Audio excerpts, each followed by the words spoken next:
Actually, myself and our archaeological team, that including many people, we are having some labor, we are having some draftsmen, we are having some photographer, and we are a few archaeologists who are working together in that project.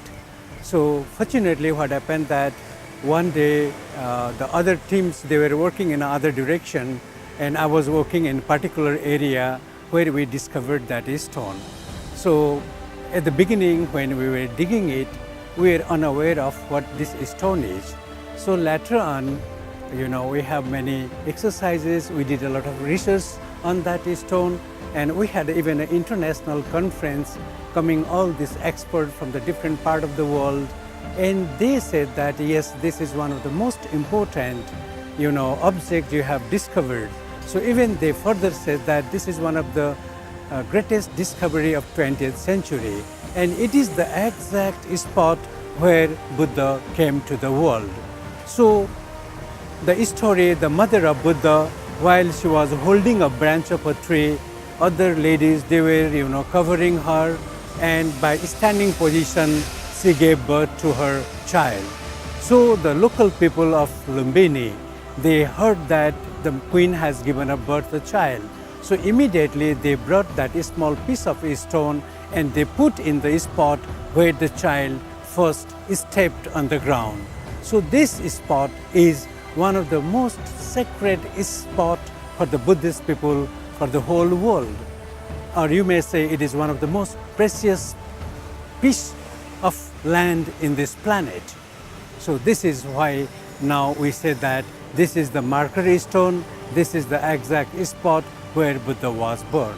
It is not only me who discovered it, it is a whole team who were working at the birthplace of the Buddha, and all the credit goes to all my people. And secondly, that stone, how we say that this is the exact birth spot where Buddha came to the world. For that, the most important document to say that that is the birth spot of the Buddha is, in Lumbini we have a Ashoka column, Ashoka pillar, like exactly this is the same type of pillar we have in Lumbini. So there is an inscription. So that inscription, there are 5 lines of inscription with the 90 letters. So third line of the inscription, that says that the actual word Ashoka mentioned is that the Sila Bigadabicha. That means that I worship that Sila, that stone, which is placed at the birth spot of the Buddha. So on the basis of that word, Sila Bigadabicha, we came to conclusion that this stone is placed at the birth spot of the Buddha. And another important document we have in Lumbini, that one Chinese pilgrim in the 4th century AD, his name is Ji Sengji. He came to Lumbini. He mentioned in his diary that, I came to Lumbini, I saw the exact birth spot of the Buddha, which is sealed by a stone. And he further mentioned that people are offering flower and sweet to that stone. So that is the stone which he saw in the 4th century AD, which sealed the exact birth spot of the Buddha, with the basis of these two. One is Ashoka pillar inscription, other is the Chinese pilgrim's record that testify that that stone is the exact birth spot of the Buddha. Actually, Lumbini not belongs to Nepal only. It is a property of the whole Buddhist world.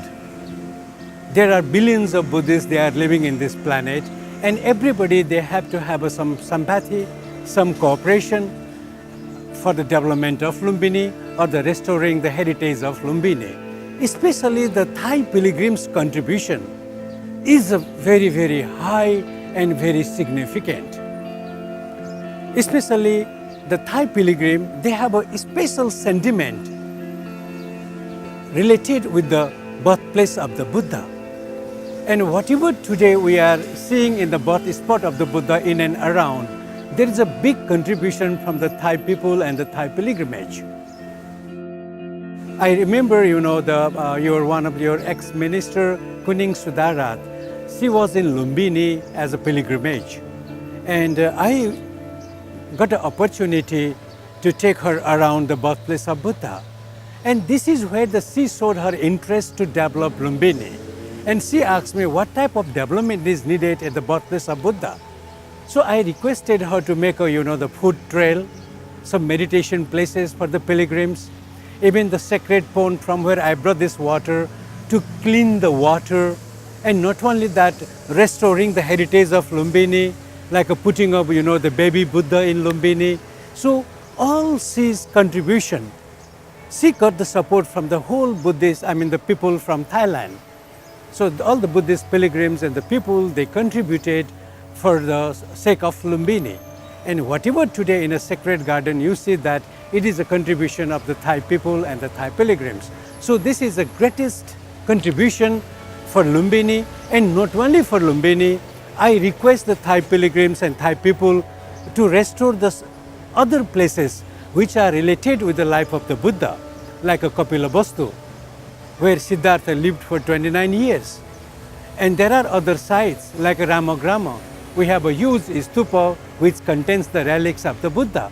So I request the Thai pilgrims and the Thai people to come forward to support, to restore this Buddhist heritage which belongs to the whole human being.